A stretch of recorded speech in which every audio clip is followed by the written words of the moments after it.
The miracle of Brillo's is not that other creatures can live inside the whales. This sort of arrangement is not uncommon. You, the viewing audience, have countless residents inside your own body. The miracle of Brillo whales is their ability to pick and choose their occupants. Our whale will now begin this process of selection. Providing a backdrop for the next chapter is another amazing marine animal whose colorful anatomy can construct whole ecosystems.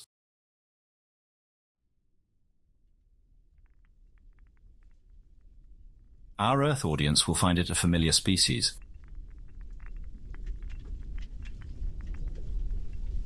It is the reef-building coral.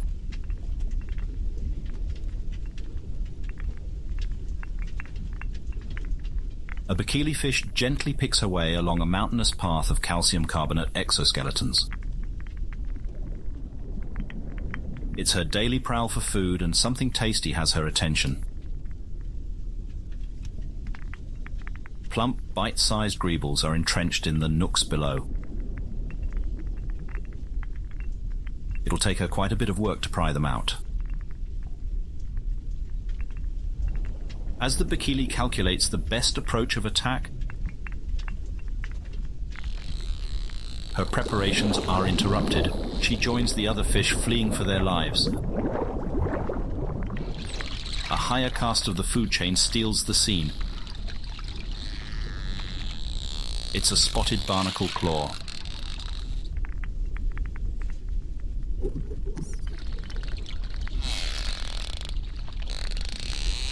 One powerful yank extracts the entire colony hiding below.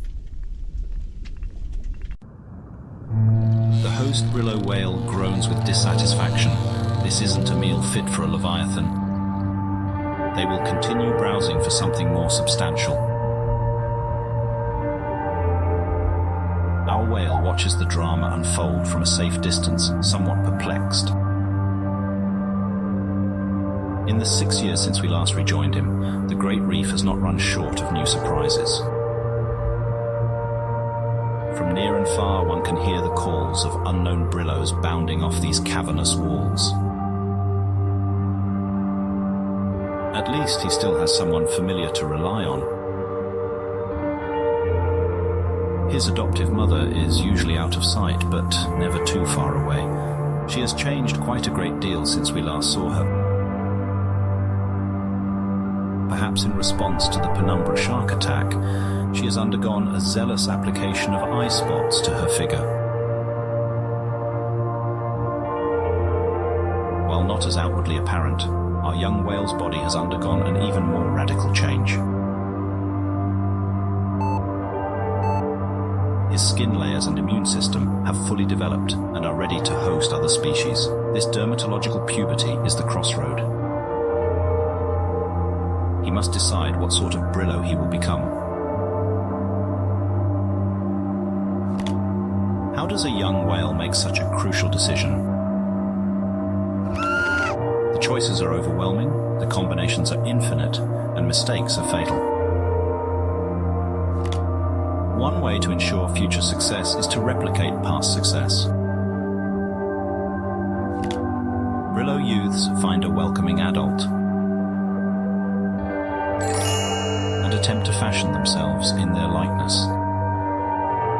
The older whale assists with offerings of seeds, eggs, larvae, and other materials needed to begin the garden. The younger whale remains close for the years after, learning new behavior from the adult.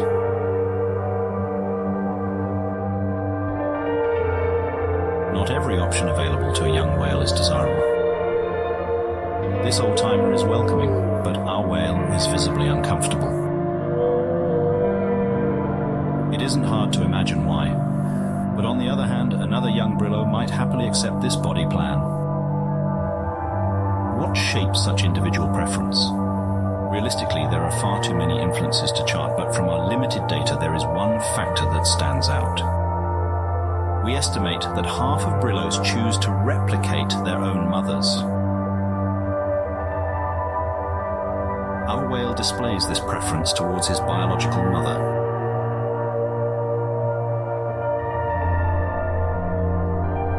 These ribbon plants are the same variety she once wore. Our calf returns here every day, but it is no use.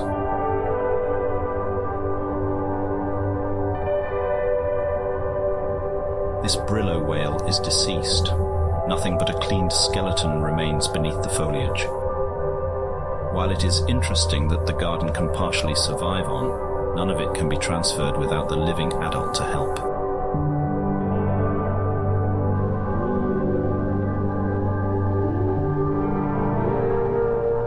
Our whale must find comfort in the familiar scent and touch. However, time spent on what he cannot have is time wasted. Waiting too long to start a garden could bring other health complications. He will have to move on.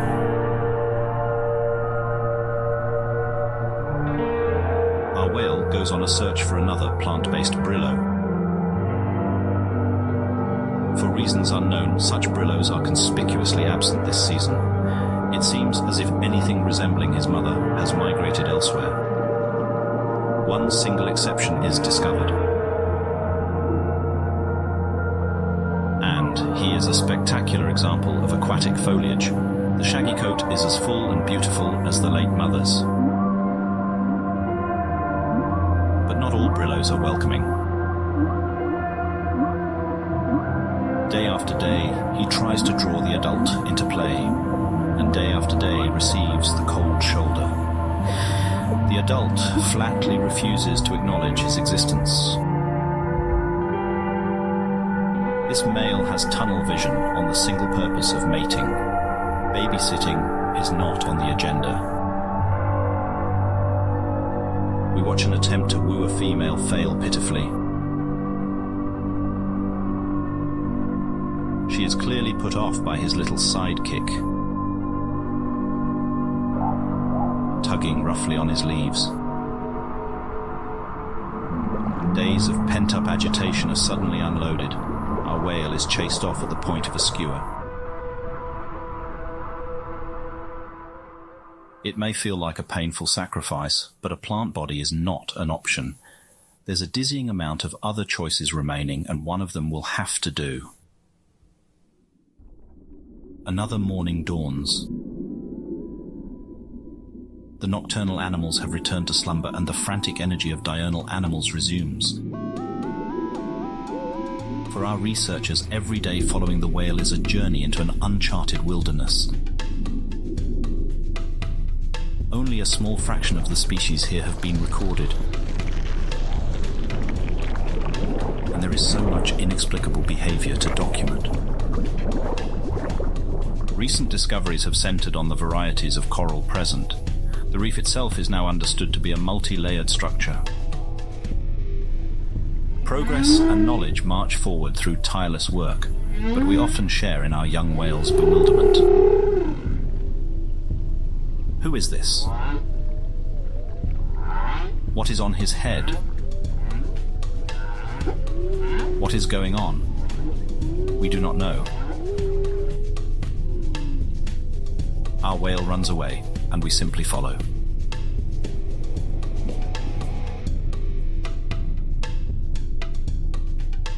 One afternoon, it seems our young whale's persistent searching has been rewarded. A loud song heralds him from the distance.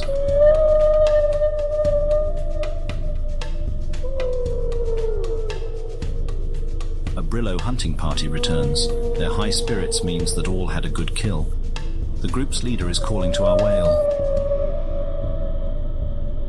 Our youth remains in place but allows the adult to approach. These whales are sophisticated pack hunters. The chowper, a stupid but friendly shark, totally accepts the Brillos as their own. Compared to the painful transmogrification other Brillos endure, this silky costume is minimally invasive and provides maximum returns. And it's a plant. This successful symbiosis strategy is limited only by the pack's willingness to share it with others. An open invitation from the leader is a golden opportunity. Something isn't right. Our whale is fixated on the chowper.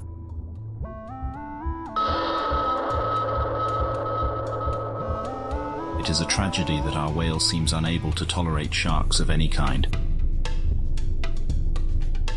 He flees.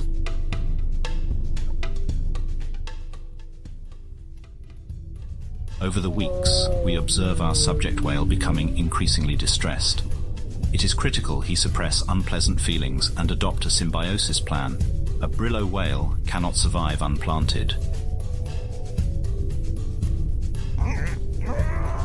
He can perceive himself failing to integrate, of course, but the building internal agitation is not a force that will help him adapt better. Autumn draws to a close. Several new varieties of Brillo begin to arrive from colder latitudes. These are mostly hunter archetypes who can live a life less dependent on the reef's concentrated bounty. A camouflaged whale waits for prey to swim near.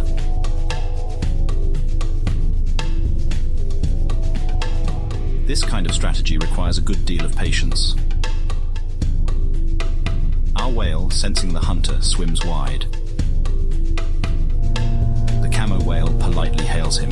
Other Brillo whales aren't the target of his trap. Our whale replies with mistrust and leaves. Something is wrong. Our whale's once irrepressible curiosity has grown increasingly muted. Even wonders like bioluminescence provokes no reaction. These lamplighter fish are practicing their jousting in preparation for the annual mating competition. The event is soon. It's only a one-night affair, and they will all die immediately afterwards. We think it would be quite the enriching spectacle. But the fish seem to be of no interest.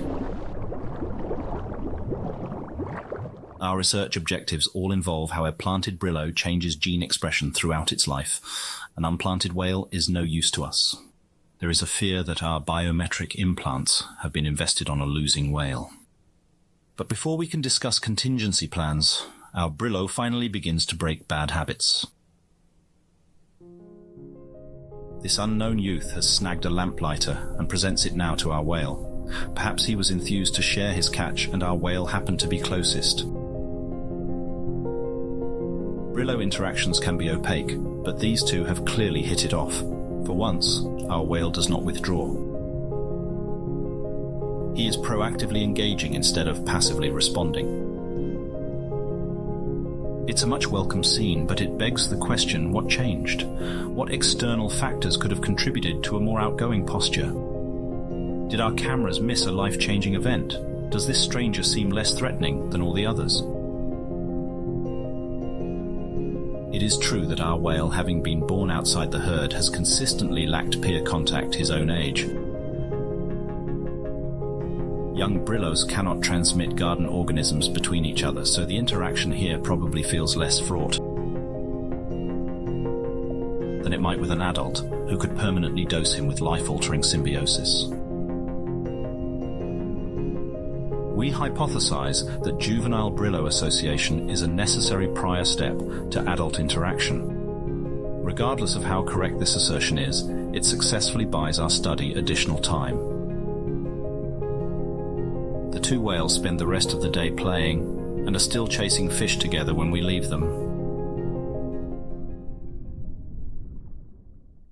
Night falls. But our whale is not asleep. GPS coordinates show he is swimming somewhere. As his aberrant behavior is still under scrutiny, the team moves to investigate. A spotlight is aimed overboard. We discover more than just our whale. He is traveling with a pod of other youths. They all sing with curiosity at the sudden lights shining from above. We cut the power to avoid further disturbance. It's soon clear where the Brillos are headed. The first glimmers of action appear in the near distance.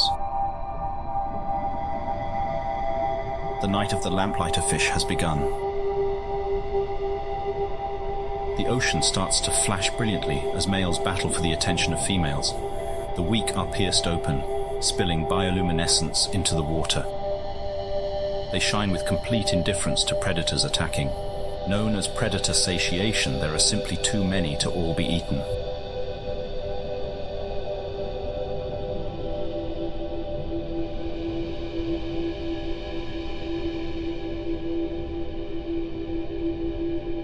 His belly full of glowing fish bits, our whale watches the show reach its climax. It seems like he'll be up all night with the others. Confident in his safety, we recall our camera drones to finish their scheduled recharge.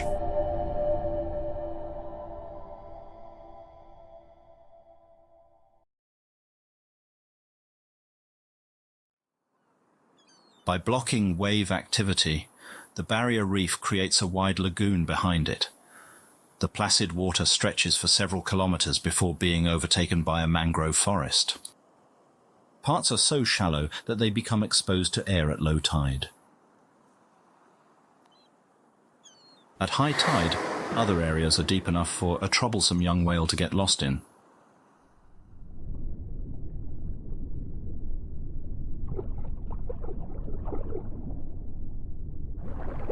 His friends weren't adventurous enough to follow him today. And for good reason, as our whale realizes once the water level starts to drop again. There's no time to play with the locals. The outgoing seawater feeds to several deep channels. Whisked through the trenches, our whale rides the rip current to safety, with no control over where it's taking him. After a lengthy ride,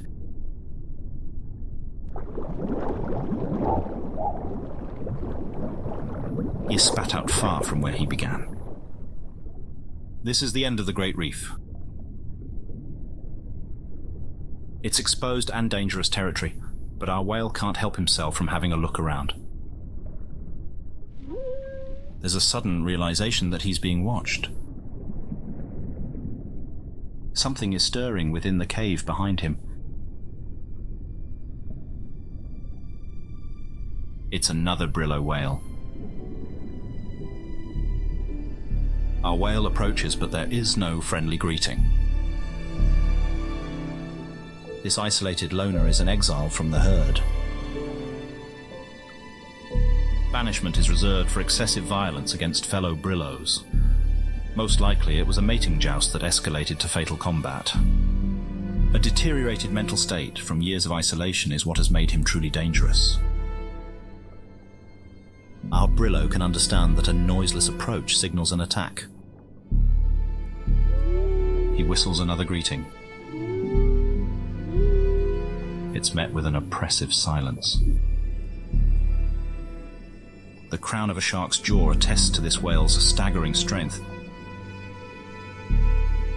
But his secret weapon lies inside the crow's nest atop his hardened armor.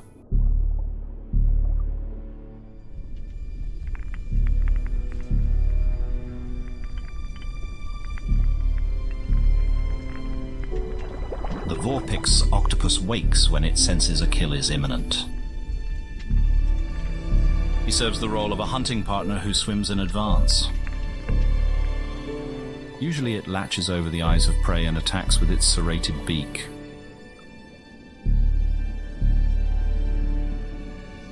But when prey is so pitifully weak, he prefers to spectate.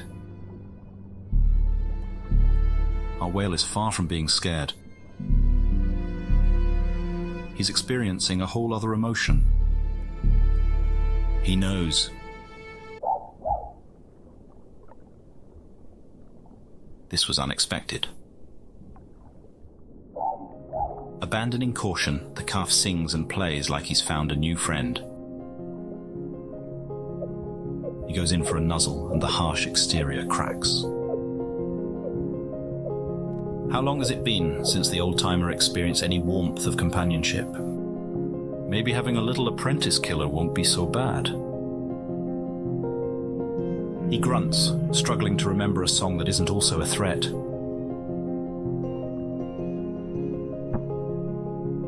This isn't the scene of bloodshed that the octopus wanted.